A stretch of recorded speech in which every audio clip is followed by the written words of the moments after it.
Welcome, friends and listeners and viewers. You are here with me, Michelle Walters, and my podcast pal, Cinthia Varkevisser, for another episode of Mind Power Meets Mystic. On our show, I am the Mind Power because my Insta handle and my YouTube handle is Mind Power Junkie, and I just love thinking about the power of the mind. And Cynthia's our mystic because, well, she's mystic. We are here today with our guest, Lori.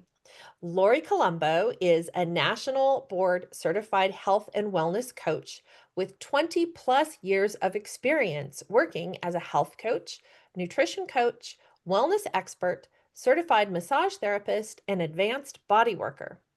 Beyond which, she has earned a stack of certificates, including certified yoga instructor, trained herbalist, and nutrition advisor, layered on top of a 20-year career as a certified Montessori early childhood educator. As a board certified health coach, Lori integrates all of her professional expertise and grounded intuition to guide and empower clients to reach a new level of wellness and state of vitality she calls Vibrance. Welcome, Lori Colombo. Thank you for having me. Oh, Excited to be here. we're super excited to have you, especially after listening to your bio.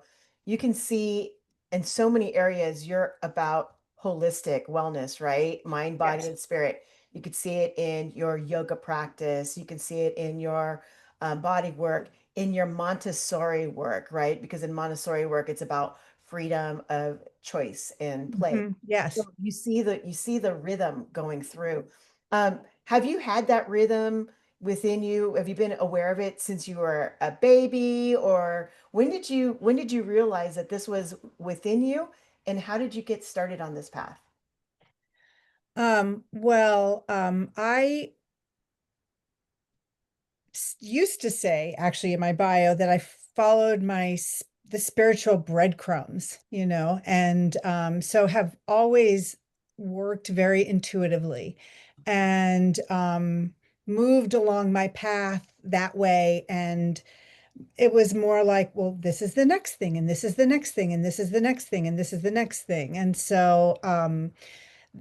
And a lot of it has to do with what opportunities have come up along my path and just what felt right at the time. And I can look back now and see that being a board certified health coach and we're helping with people in this very holistic way has always been where I was headed.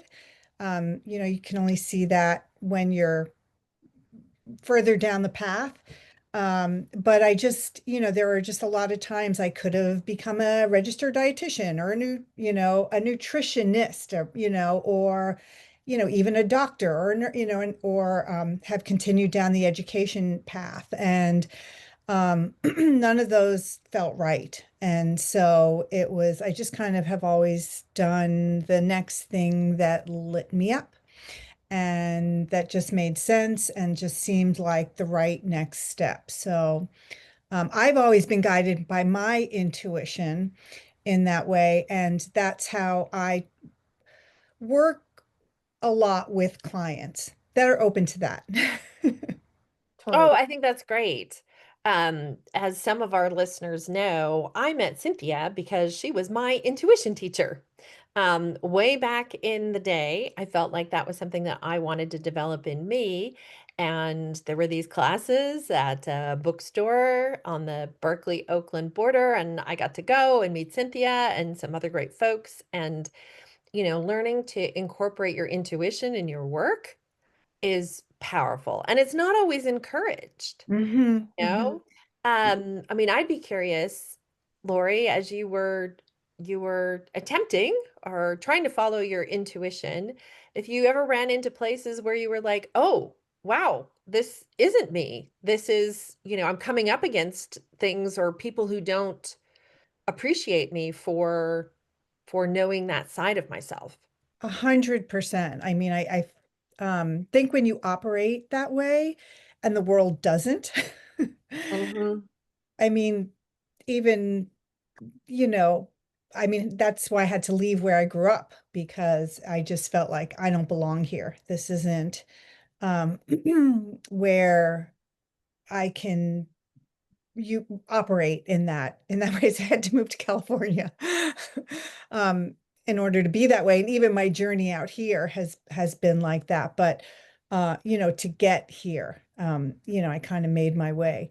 Um, yeah, but even like I think for everybody on their like path in life, you kind of get to like a place where even just how you've gotten to where you've gotten, it just no longer fits. And that was for me when I was a Montessori teacher. I loved it so much when I first started, and it was an incredible community for me to raise my children in. And I feel like everything I learned there has served me working with clients now.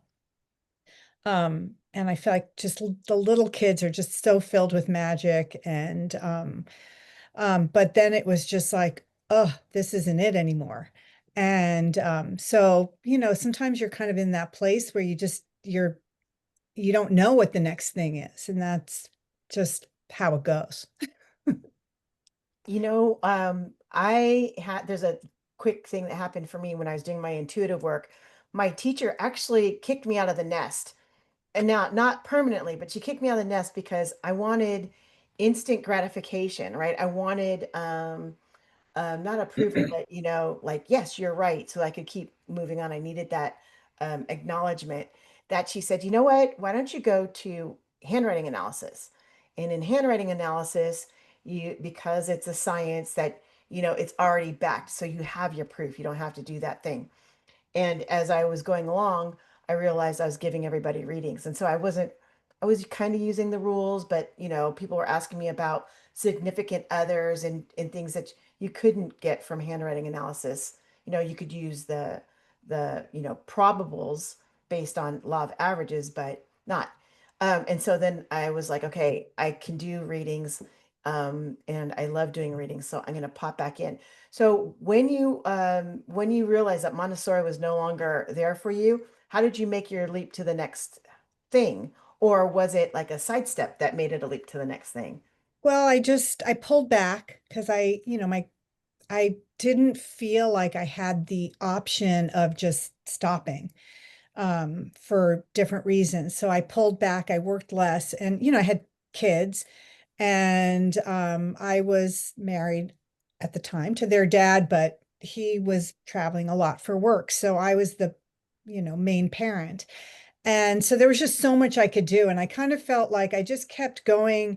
So I was like, well, I actually started doing my yoga. I just wanted to do yoga. Like I knew I needed to do yoga. And so I did yoga, and then I loved it so much. And this was decades ago, like before, you could do a, certification on over the weekend or something, but there was a place around the corner. And so I was like, well, this is what I need to do now. And then and so it was like that. I just did what I could, whatever next step I could do while I stayed in that community, where my children were going to school. And so it was, I sidestepped it, and then I not sidestep, continued following my spiritual breadcrumbs, just staying within the community. So I really stayed in the nest, like you were saying. No one kicked me out. Maybe that would have been good. And then finally, I started my business, my bodywork business, Massage for Moms, and would just do it when I could in the afternoons and evenings and stuff. And then um, that was never going to be the end game, but that was the kind of leaping point. I could leave my Montessori to do body work. So I started that business, and then I had this dream actually somewhere in there where it was like choose herbalism. So I, incorporated that. And anyway, so I finally took the leap of faith, and I was still married at the time. Got separated a year later, and I might not have made that leap if I were, not if we're not married. I didn't have I so I had did have a little bit of security, and then I sort of did get kicked out of the nest, and then, when I a couple of years later, when I really needed to financially support myself, that was when I really got kicked out of the nest and figured it out fast. Um, so yeah, so I did kind of do little steps and then a big leap. Well, that's cool. That's very interesting. So, Lori, I know you are a board certified health coach, and we've Mhm. talked to a lot of people. I'm not sure we've spoken to a board certified health coach. Mhm. Tell us a little bit about what that work is and how you help your clients. So, I know that there's this whole thing in our industry about like imposter syndrome and like, put yourself out there, you're going to feel like you don't really know anything, but that's just imposter syndrome. And I think sometimes you really do need to learn more things before you put yourself out there. And when I started I started my work with nutrition, I mean, decades ago, really. And I started working with a health sciences company and started helping people optimize their nutrition. And then I helped people get off sugar and I ran groups and so again, sort of one step at a time, like, well, what's the next thing? What's the next thing? And then I finally got certified as a health coach, and I already had a lot of information. I already studied herbal medicine for 3 years, had been studying health and wellness since I was 16 years old, and practicing it and integrating it into my own life. And um, so I got my certificate, which was great, and I officially launched my health coach program. And I just felt like I wasn't helping people make the transformations that I knew were possible. And I was like, what do I need? What do I, what do I need to know in order to help people? And I decided to take the board certification exam, which is the gold standard in health and wellness. And what I didn't know when I decided to do that was that it actually was going to teach me the thing I needed to know, which was how to actually coach people. And a lot of people who work in health and wellness, they know a lot about health and wellness. They know a lot of about how, what people need to do, but they don't know a lot about how to actually help them do it. And so that's what the board certification training is about. And I've actually worked with board certified health coaches that still don't know how to coach so well. But it's really about behavior change and really creating new habits and helping people get off the on again, off again, cycles that people tend to be in terms of like developing healthy habits. Um, so that's what that means for me. And so I've been able to integrate then all of my intuitive self. Like when I coach people, I'm right there with them. And I feel like all my training as a body worker and a yoga instructor and all that has brought me into my body. So I've trained myself, and I've actually done a lot of chakra work again decades ago to do this, to actually tune my body as like an instrument and then be present with someone when I'm talking to them. So I'm connected to my intuition and weaving in all the skills as well of behavior change and coaching. This is actually the perfect time to talk about the sixth chakra Hmm. because that's why we are having you here as a guest, not because you're an amazing person and you use your intuition and you help others really listen to Hmm. themselves. So, for me, the really quick down and dirty for a sixth chakra is intuition. It's a form of trust. It's an inner wisdom that you're listening to. Hmm. Sure, is your I'm sure you have a more honed in definition with all your experience, especially as a yogini, right? About what sixth chakra is and how do you help your clients, you and I had talked about this before. We don't talk about, hey, you're using your intuition. You're feeding them stuff so they start trusting their intuition and listening to Hmm. it. So tell us how you help your clients be more holistic, which includes really trusting their intuition. hmm Well, just the only thing I would add to sixth chakra is clarity. There you go. That's a good one. And so I feel like take the process that I take people through um, is helps them find clarity about what being healthy means to them and what a question that I sometimes ask is what's wanted and needed now.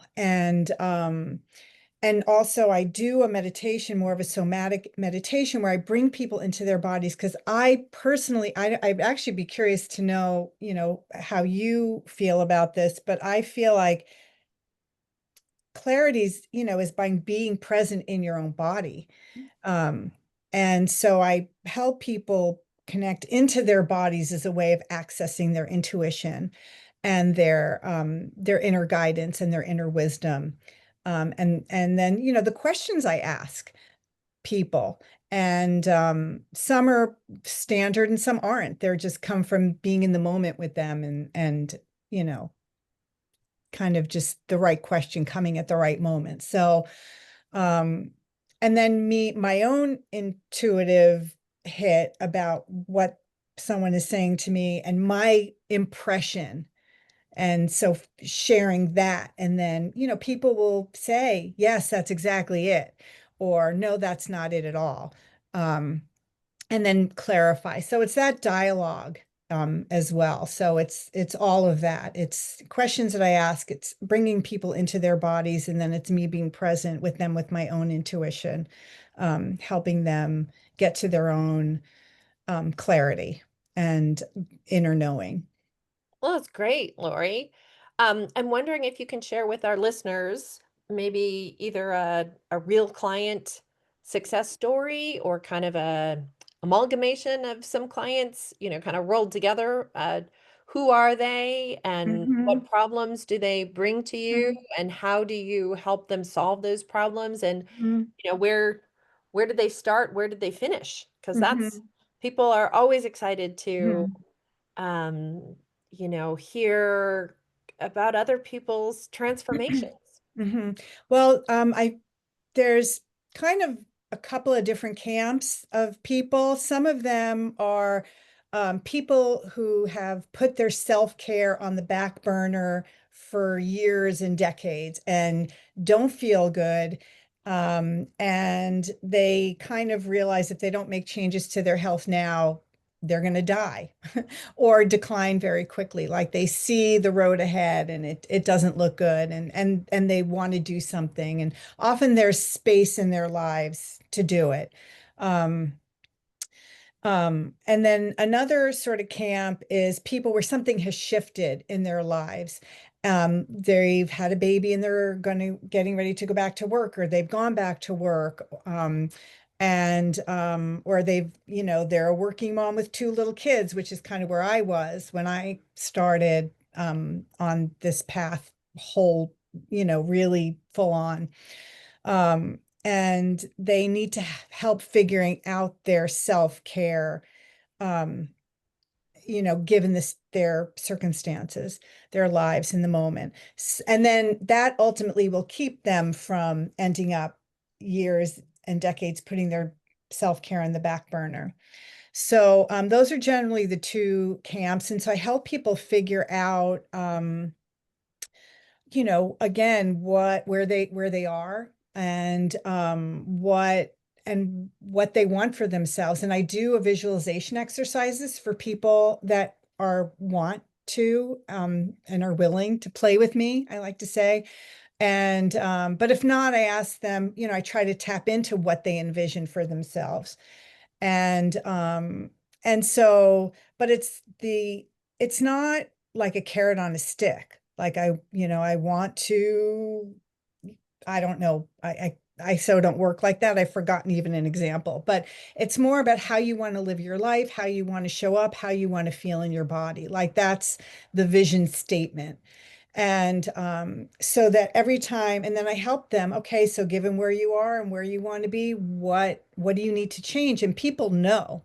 And what do you need to change that you're ready to change? And so that's how kind of we build. And then I take them through the process where they start doing, whatever it is, and they choose. Maybe it's, drinking more, starting by just drinking more water or going for a walk every day or whatever it is, or we find that actually we need to address stress management first, because that's the thing that's making them eat too much um, or they need community, whatever it is. And so it's very individualized, as you can see. And then they end up feeling, and then each win, it's like they actually get to experience themselves as that person that is showing up the way they want to show up and is feeling how they want to feel in their bodies. And so I'm always helping them make that connection. And that's part of what helps keep them going. And people just end up feeling, well, the whole process is fun, it's empowering, and people feel good about themselves and about how they're creating their lives. You're basically a result of what you do, how you spend your days, your habits. Um, and yeah, they feel empowered and they feel proud of themselves, and they have tools to work with. One of my favorite stories that when you and I had a visit with each other was that you had two clients and they seemingly had the same want. You know what I mean? They wanted to have the same result, similar result. And one person, you took them on an emotional path, right? Hmm. And the other one, you're like, oh, she just needed to learn how to manage her calendar, manage her time. Hmm. Right. Yes. Very emotional. One was very practical. Yes. Loved how you have the wherewithal to do that, where it's very practical. Have any of your clients been super surprised where they come at you very emotionally and then you do something as practical as, oh, let's just fix your calendar. Hmm. And they're like, holy crap, that's all it took. Yeah. I mean, yes, that's 100%. People sometimes don't realize how simple the solution is. And actually, one client I worked with, she did incredible at um, one, shifting her perspective of her self-care, being instead of being selfless. And then when she kind of got to the end of her rope, being selfish, like she needed to take it. We first worked on just being self-full and just coming, her, giving herself what she needed. So there was that aspect, but then it was like, well, just when you get home, with your girls at the end of the day, sit down and have a snack. And she was like, yeah. Okay, and it was again so simple. And then later on, she came back to me because she needed more of her own life, like, what do I want? What do I want to do?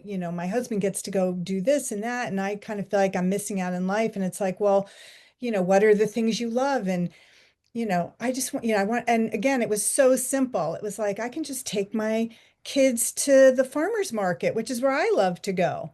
And so, again, sometimes it is like these really simple, kind of obvious things. And that's why I feel like people need a coach for those kinds of things that are so, to me, it's like, well, why don't you just do that? Or, okay, it just seems like you're really disorganized. Let's, clean up your calendar or whatever. And yeah, so sometimes the simplest solutions can have the most powerful impact. Oh, I love that. I love that. That's a great summary of Hmm. a true Hmm. finding in many, Hmm. many ways. Thank you, Lori. We've had a great time Yeah. chatting with you today.